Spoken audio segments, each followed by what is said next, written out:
Hey there, viewers, and welcome back to the Self-Made Auto Channel. It's a 2018 Chrysler. It's a 300. It's got the big 3.6, going through coolant like crazy. Looks like it's leaking out of the radiator, so we're gonna pull the radiator out and get it replaced. We'll start by pulling off some of the plastic bits here. We can get the stuff. Yeah, we got that baby off. I think we have to pull the air cleaner out. We'll pull this off so we can get to the hose. We've got to get the cooling fans out, and I believe we have to pull the whole front fascia off to do this. So we'll get that done. I don't think that's too big a deal.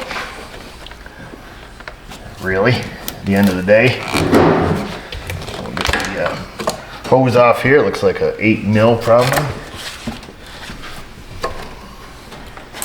Some more around here. Let's get some tools.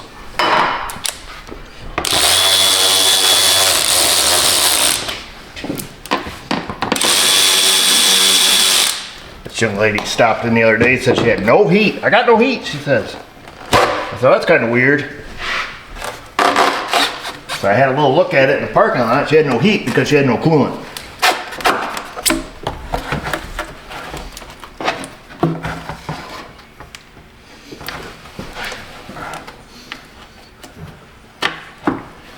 There's a little grommet down here. There we go. So that grommet down there. A little sticky. We'll put some silicone grease on them when we put it back together to make it slip in a little easier.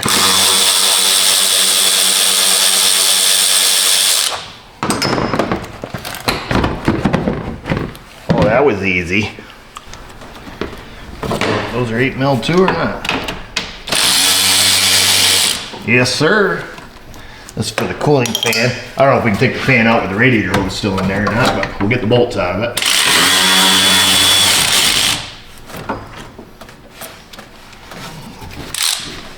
There's that. And then we'll have to unplug it. I don't know if our fingers are working today, but we'll give them a try. Mother of pearl!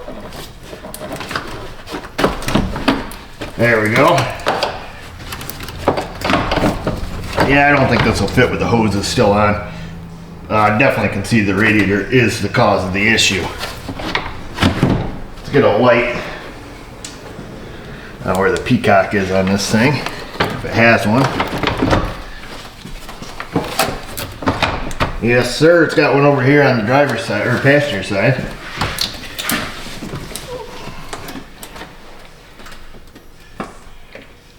Ooh, wow, I can actually turn it by hand. Let me go get a bucket.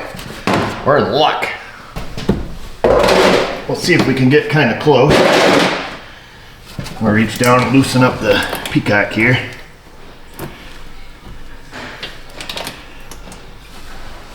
Nope, we're not in luck anymore.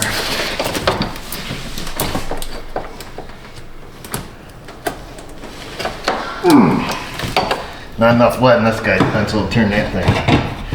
I'm gonna get a pair of needle nose pliers. Sometimes that'll give you enough purchase. Enough purchase to get the job done. It's just like a, like a wing nut, you know what I mean?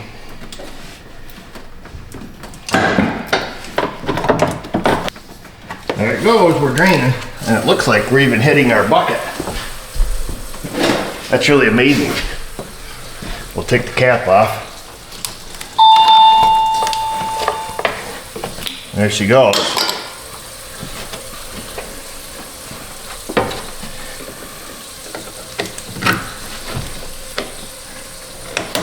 Bad idea, fella. There we go. Ooh. We'll get a hose pick. When that's done draining, we'll take our upper hose off here. I think that'll allow us to get these fans slipped up and out.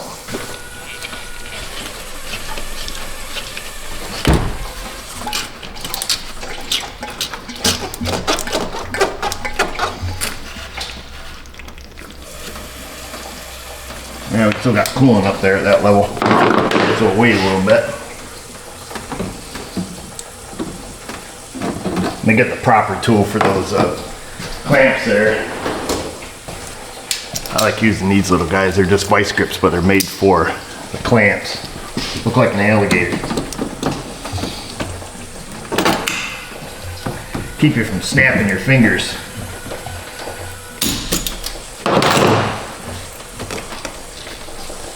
Let's see where we're at with our coolant level. Stick that like that for a little bit.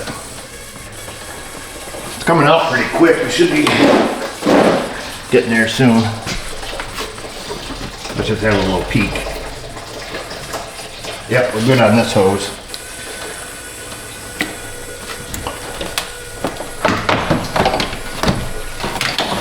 Alright, we'll lift our fans up out of the way. We'll stick those to the side. Boy, if they made the radiator hold downs here on the inside, this would be an easy job. But I think the AC condenser is attached to the radiator, and I'm almost certain that the mounts are here on the inside, but this little plastic shroud here is riveted to the bumper cover. So while we're waiting for that to drain, let's find something to pull all these little clips out. Looks like there's about 10 of these things.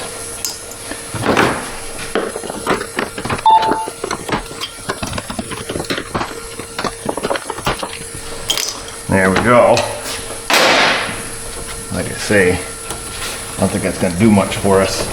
It'll allow us to pull the bumper cover off, but it's riveted all the way across here.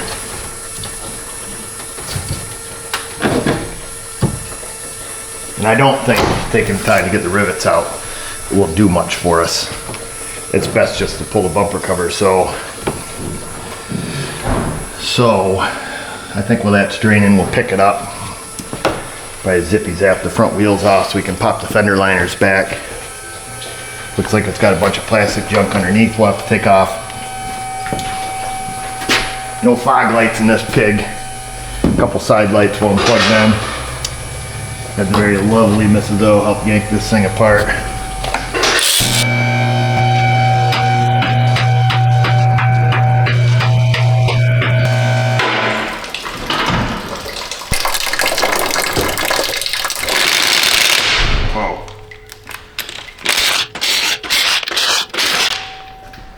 Now we have more clips to remove. Oh, that didn't even go in the antifreeze bucket. Today's my day, must be. Must be my lucky day. Oops. So we've got those ones, and then we've got to take some of these little guys off. These are probably a little more stuck than they were at the top. These things get dirt and junk behind them. Tend not to cooperate as well. So I'll pull these off because there's a screw up here that we need to get to pull the bumper cover. Probably some wiring harnesses and such. I don't know if we have to pull the whole fender liner. I don't think so. I think we've got to go just enough to get back here. Maybe we'll take this one out also.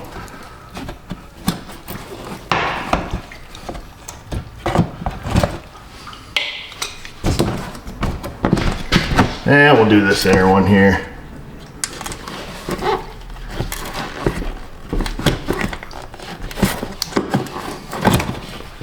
There's that best tool ever. It's made by SK. I don't remember what the part number is. It's a 6646. Wicked awesome tool. Stupid money for what they are. Never available. I don't know if they're discontinued, but perhaps the best clip pulling tool I've ever owned.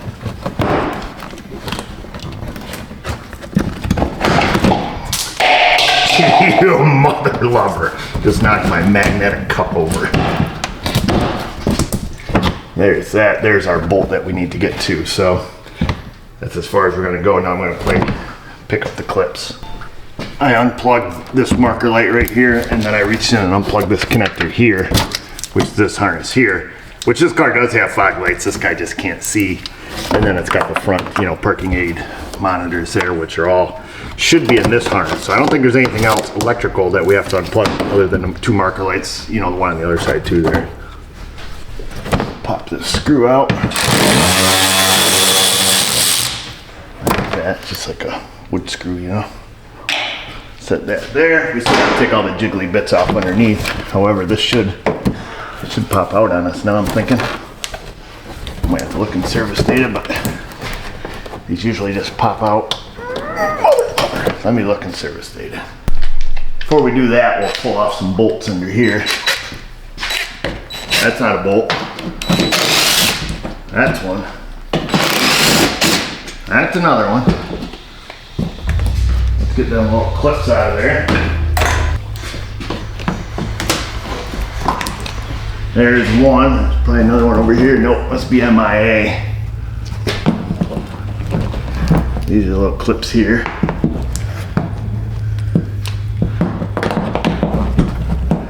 Get the rest of that one out.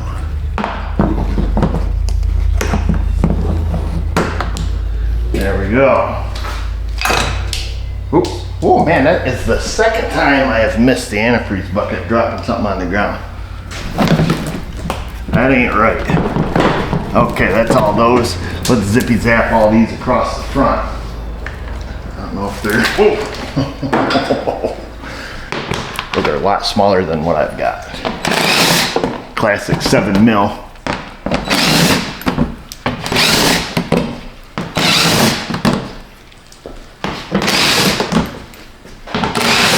Now that one of them has broke. That's weird. That's weird. Usually none of those come out. Almost anything you work on. There's that. Look at that. Nothing broke.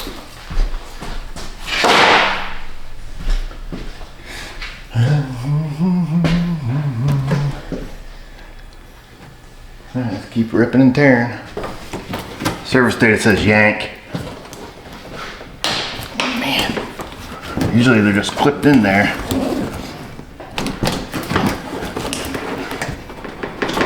Mother of pearl. I can see the little release, but yeah, usually a swift little yank will pop them right off. I'll see if I can't hit the little tab down. There's one.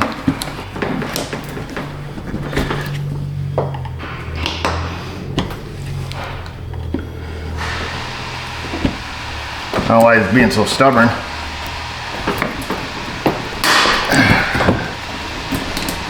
Can't grab on the back of this light because it'll break.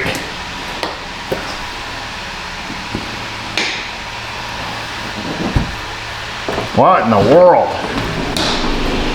There's two. Let me get it out and around the where the bolt goes through. There. Good golly.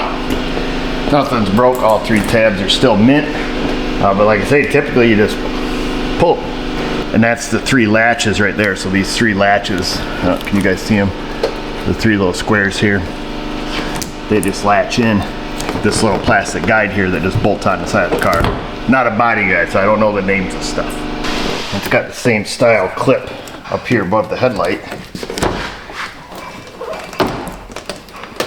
Mother lover. Okay, we should be free. Woo! Woo! How many wires we forgot? None. That's good. Move the front of the car over here. Fantastic plastic. I'm assuming that we have to take these little guys off. Anytime you say that, it's a good time to stop and check service data.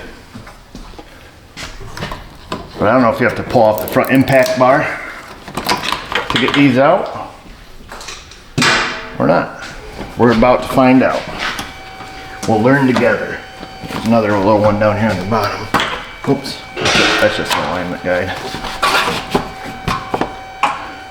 All right, that's the bolt we needed to get to. Right here on the side of the AC condenser. There's actually 2 of them. So I'm gonna leave this thing right in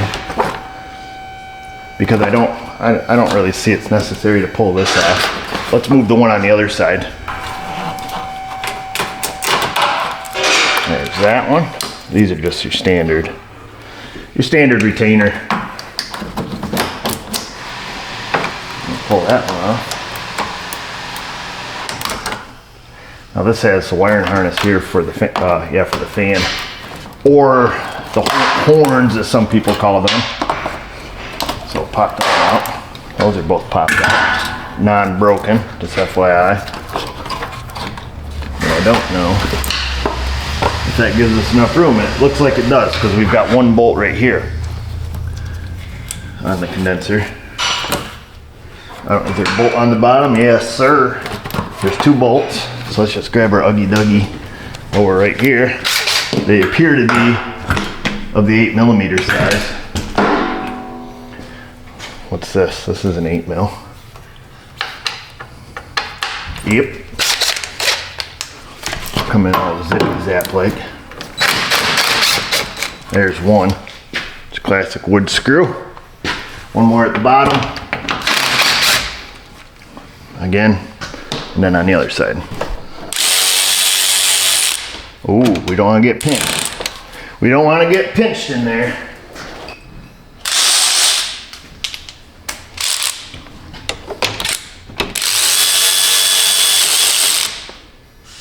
Wait a gal dang minute. You taking out the wrong screw there, old son? Let me get a light here. Move my face over here before we get a big 134A explosion. Oh no, those are quick connect. Okay. I just wanted to make sure that I was taking out the right bolt. This looks like it's got quick connects on it. That'll be handy in the future. Plus, this is a 1234 YF car anyways. Again, missed the bucket. And then we got one screw at the bottom. I believe we've tempted fate too many times. We're gonna push that way back. And remove. Oh, see, that would have went almost in the bucket. We'll pick that one up. And now, yeah, the AC condenser is loose now. I don't think it has to be removed. These are the bolts that hold the radiator in. There's one. Pull that little guy off, so that's your upper mount. Stick the bolt with it. Stick it somewhere so you won't forget it. Same thing on this side.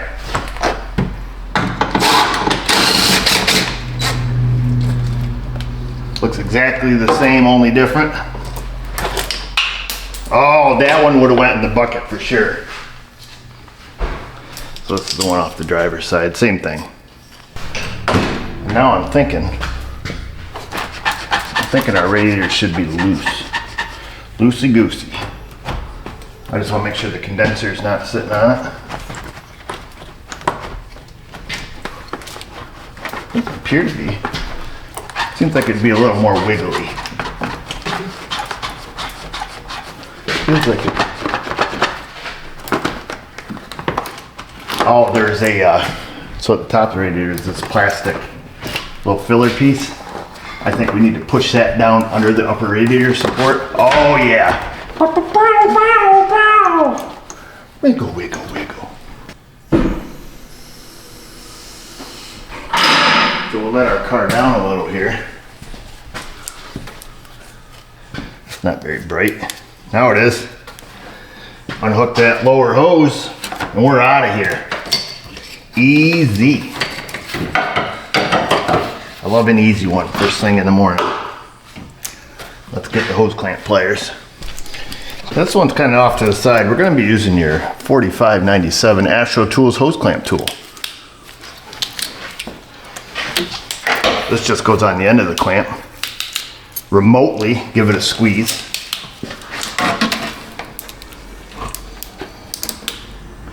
For them hard to reach ones. And this thing will snap your finger like you, whoo!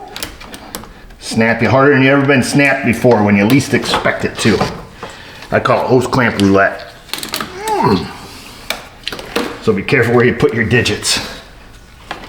Loosen that up. Hey, we survived. Hashtag survivor. Let's get our bucket ready. Even though we've already tempted fate, I'm gonna unhook the lower hose. Oh, good thing we had the bucket ready. And now, that's that. Just pop your radiator out. Unhook a couple things, pop it out. Should be good. Oh, Napa better got us the right radiator, I'll tell you that much.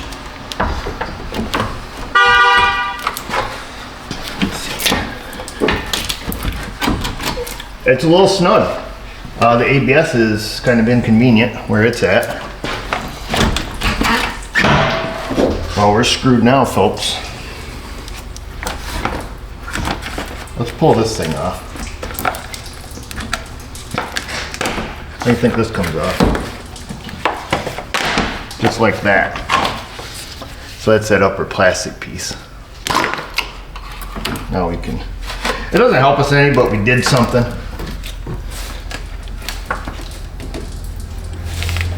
It's got me. Oh.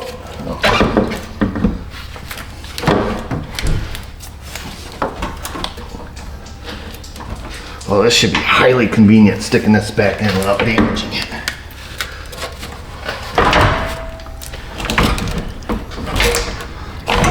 There we go. Easy.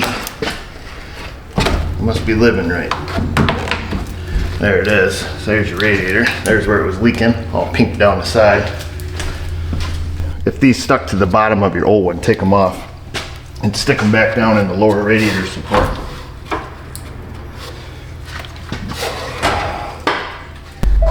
And then go back in there and take them back off your radiator support because this one comes with new ones. This is the piece that was on the bottom of the radiator. The sucky part about aftermarket radiators is the freaking friggity frig holes. So the thing that holds this on are little standouts in the aluminum on the OEM radiator. So you can stick it on here all day long. And that's it. It's not going to stay because aftermarket stuff is junk. Junk, junk, junk. Frickin' Napa. Frickin' aftermarket radiators. There's a reason the OEM radiator is $700 and this one's $200. This is the reason, because none of the plastic stuff's going to fit back on it. I mean, it fits, it's just not going to stay. Really awesome. Great job, Napa.